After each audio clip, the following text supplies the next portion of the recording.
Hello everyone, কেমন আছো তোমরা সবাই? Welcome to my channel my kitchen story. এই প্রচণ্ড গরমে আজকে আমি তোমাদের সঙ্গে একটা ঠান্ডা ঠান্ডা ড্রিঙ্কসের রেসিপি শেয়ার করব বলে চলে এসেছি। আর এই ড্রিঙ্কটার নাম হলো গন্ধরাজের ঘোল। তো চলো এই ড্রিঙ্কটা বানানোর জন্য আমাদের কি কি উপকরণ লাগবে সেগুলো দেখে নিই। তো গন্ধরাজের ঘোল বানানোর জন্য প্রথমেই আমাদের যেটা লাগবে সেটা হলো টক দই। আমি এখানে 1 বাটি মতো টক দই নিয়ে নিয়েছি। আর তারপর লাগবে চিনি। আমি এখানে চিনিটাকে মিক্সিতে গুঁড়ো করে নিয়েছি।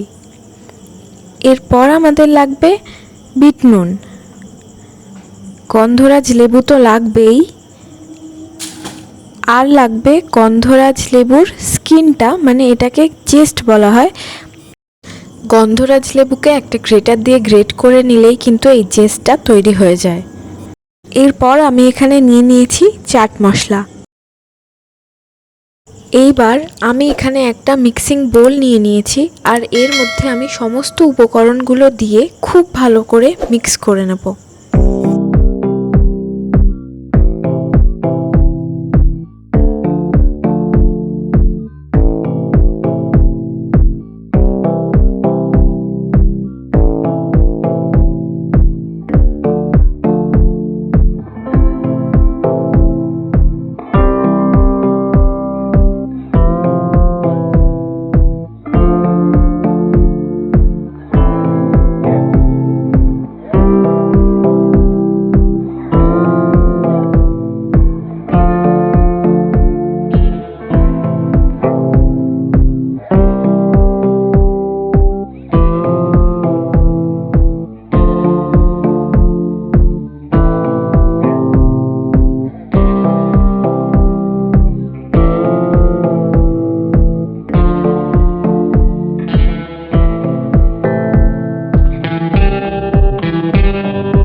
এইবার আমি এখানে দিয়ে দিচ্ছি ঠান্ডা জল, আর জল দিয়ে ভালো করে মিক্স করে নেওয়ার পরেই কিন্তু আমাদের গন্ধরাজ ঘোল একদম রেডি হয়ে যাবে।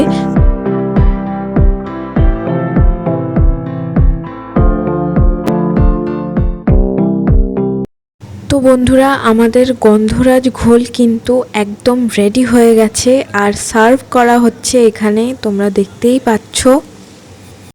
গরমকালে এই গন্ধরাজের ঘোল কিন্তু আমাদের শরীরের জন্য ভীষণভাবে উপকারী।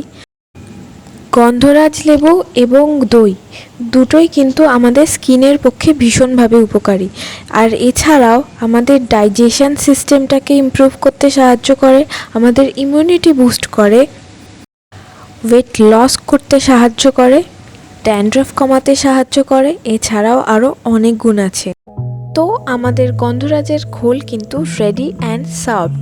আজকের এই রেসিপিটা কেমন লাগলো কমেন্টে জানাতে ভুলো না। আর যদি এই ভিডিওটা ভালো লেগে থাকে তাহলে একটা লাইক করে দিও, আর আমার চ্যানেলটাকে কিন্তু অবশ্যই করে সাবস্ক্রাইব করে দিও, আর পাশে থাকা বেল আইকনটাকেও ক্লিক করে দিও, যাতে আমি যখনই ভিডিও আপলোড করব তোমরা নোটিফিকেশান পেয়ে যাও।